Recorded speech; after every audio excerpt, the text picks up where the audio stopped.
சக்தி we Bhuvana Polur. நான் 1.5 வருஷமா வந்துட்டுருக்கேன். வரும்போது சாதாரணமாக தான் வந்தேன். என்னை அழைச்சிட்டு வந்தவங்க ஒரு முறை வந்து பாரு, உனக்கு நான் சொன்னாலாம் புரியாது, நீ வந்து பாரு அப்பதான் தெரியும் அப்படின்னாங்க. நான் நல்லா ஒரே முறை தான் வந்தேன். வரும்போது எனக்கு இங்கே வர்றதுக்கெல்லாம் ரொம்ப கஷ்டமாக தான் இருந்தது. இருந்தாலும் வந்ததுக்கு அப்புறம் இன்னும் நம்ம அடுத்த அமாவாசைக்கு வரணுமா அப்படின்ற மாதிரி யோசிச்சேன். அதுக்கப்புறம் உண்மையாவே குரு பகவானுடைய அந்த அருள் வாக்கு எனக்கு கிடைச்சிது. அந்த அதிசய வாய்ப்பு கிடைச்சிது. அதுல என்ன சொல்லியிருந்தாங்கன்னா, நீ 27 அமாவாசைக்கு நீ வா, உன்னுடைய பிரச்சனைகள் எல்லாம் படிப்படியா நான் குறைச்சிடுறேன் அப்படின்னு அதுல இருந்ததுங்க. அது ஒரு சீட்ல எழுதுனது அப்படின்னு நான் நினைக்கல. உண்மையாவே அது குருவோட வாயிலிருந்து வந்த வார்த்தைகள் தான். அது அற்புதமான இது.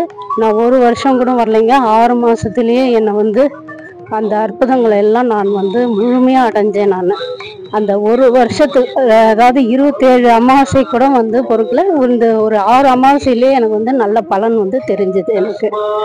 அதுவும் அமாவாசைக்கு இங்க நம்ம எந்த ஒரு பரிகாரமா இருந்தாலும் அது குருவோட முன்னிலையில நம்ம சொல்லும்போது செய்யும்போது அதனுடைய பவரே வேறதான். இதுக்கு நீங்க எவ்வளவு கோடி கொடுத்தாலாம் ஒன்றும் பண்ண முடியாதுங்க. நீங்க ஒரு பெரிய கோடீஸ்வரனா இருந்தா கூட காசை மட்டும்தான் வச்சிருக்க முடியும்.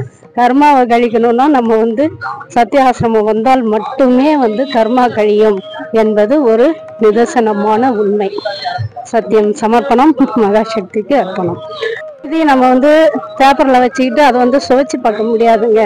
நீங்க பார்த்தாதான் சர்க்கரை எப்படி இருக்கும், அதனுடைய டேஸ்ட் என்னன்னு தெரியணும்னா நீங்க கண்டிப்பா நம்ம ஆசிரமத்துக்கு ஒவ்வொரு தடவை நடக்கும் அமாவாசை மற்றும் பௌர்ணமி தரிசனத்துல கலந்துக்கணும்னு உங்கள் அனைவரையும் நான் வேண்டி கேட்டுக்கிறேன். இவர்கள் இளைஞர்கள் குறிப்பாக ரொம்ப சோம்பேறியா இருக்கிறாங்க.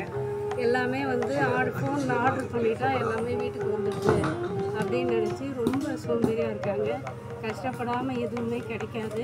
அதாவது கடவுள் அருள் கிடைக்கணும்னா அந்த காலத்திலலாம் எவ்வளவோ கஷ்டப்பட்டு முட்டி போட்டு நடந்து எவ்வளவோ கஷ்டப்பட்டு பாதை இல்லாத வழியெல்லாம் போயிருக்காங்க. ஆனால் நமக்கு இப்போ எவ்வளோ வசதிகள் இருந்து விட்டது. அதனால் நம்ம ஒரு இடத்துக்கு வந்தால் மட்டுமே கர்மாவை கழிக்க முடியும், கடவுளை உணர முடியும்.